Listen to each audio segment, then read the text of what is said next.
Similar question asked by Abdullah Mohsin from Dubai, UAE. If it is not too personal, can we know how did you select a life partner? As far as the third question posed to me is that if it's not too personal, the brother would like to know that how did I select my life partner? And as many of you may be aware that I met Sheikh Ahmed Deedat in 1987 the first time when I was 22 years old, and I was impressed by him, and that's how I got involved in the field of dawah, and my life became more Islamic. Previously I was an average Muslim, praying 5 times a day, fasting and doing what normal Muslims should do, but the dawah came into my life after I met Sheikh Ahmed Deedat. And once I started doing dawah, and by Allah's grace, alhamdulillah, I realized that I was good in debating, I was good in convincing. So I thought, as far as choosing a life partner for me, inshallah, no problem. Any girl I marry, I will be able to convince her maybe in a few weeks or a few months, or no problem, the girl I'll be able to convince. This was in the initial stages when I was a novice, when I didn't have much knowledge. But naturally, later on, as the years passed, I realized that very important, reading the hadith of the Prophet and knowing the other aspects of Islam, that choosing a life partner is very important. And at that time, I thought that the right age for a Muslim boy to get married is 25. That was my idea at that time.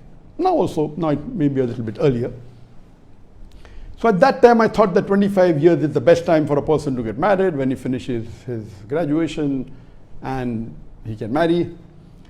And at the age of 25, when I started to look for a girl and realizing, having more knowledge of the deen, reading the hadith and the Quranic verses, my criteria was based on the hadith of the Prophet ﷺ, which is in Bukhari and Muslim, that while choosing a girl, you look for 4 things.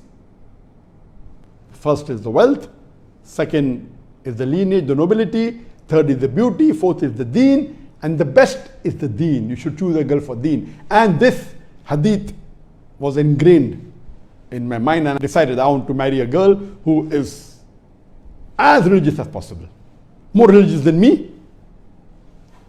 That was my aim, to get a girl who is in the field of dawah and religious. So I told my sister that look out for a girl, and my only criteria, number 1 is deen. Regarding wealth, the poorer she is, better for me, because I don't want to use any of her wealth.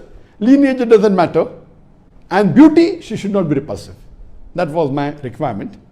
And with this requirement, I told my sister that she should find for me a life partner. And believe me, for 2 years she hunted, and she may have searched many girls, and unfortunately not a single one did she pass. Not a single of the girl who she thought and who she interviewed ever passed even the prelims. Later on, we got information that there is a Muslim girl in a neighboring city, Pune, which is 160 kilometers from Bombay, where I lived. And we came to know that she was the head, the president of a ladies' Islamic Dawah organization. And I went along with my sister and my mother, and I went to Pune. I traveled all the way. I drove for a few hours, and I went to Pune, and that's how the first time I met my wife.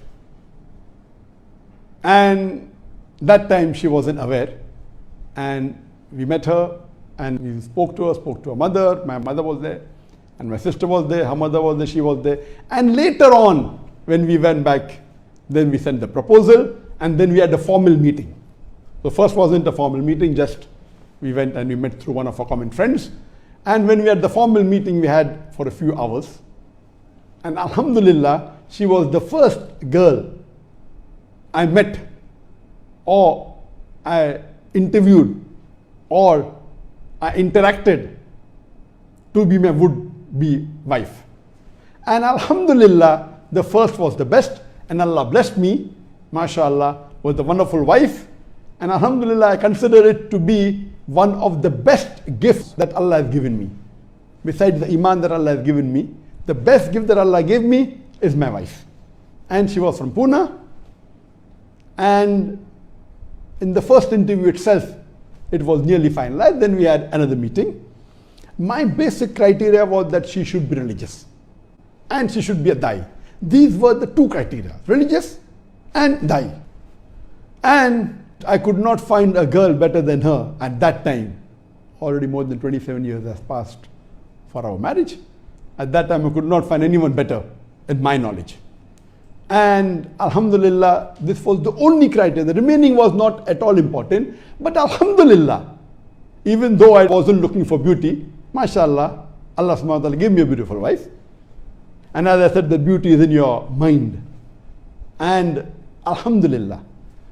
And many people used to ask me that now you're giving so many hours for dawah, maybe, about 9-10 hours for dawah. Once you get married, you'll have to give time to your wife. How will you be able to manage both? So one of the reasons that I married a girl who is a daya, so that it's a Venn diagram. Most of our time would overlap. So when I gave approximately 5 hours to her in a day, maybe 3 hours was discussing dawah. And then we started an Islamic organization, Ladies Wing, in my organization, Islamic Research Foundation. The moment we got married, first thing we did was started a Ladies Wing, and she was the president of the Ladies Wing of Islamic Research Foundation. So my main criteria was only deen and dawah. But naturally in the interview, the question asked was based on about what is the concept of purpose of life and other things. So basically these two are the criteria, and Allah blessed me. And the best blessing for a da'i is to have a righteous and supporting life partner. For a da'i, the wife can make the life of a da'i hell. I know many da'is who are very good da'is, but after marriage, their dawah has been ruined because of the spouse. Allah has blessed me, mashallah, and I consider my wife to be the best wife in the world. That's what I consider, alhamdulillah. And I thank Allah for giving me a spouse who was righteous. And because of her, after marriage, my dawah increased multiple times and kept on increasing more and more to the level. Now, alhamdulillah, Allah blessed me. And therefore, choosing a life partner is very important. And as the Prophet said, look for a life partner who's religious. Look for deen in her. The other criteria are not at all important. Most important is religious and virtuous. Hope this answers the question.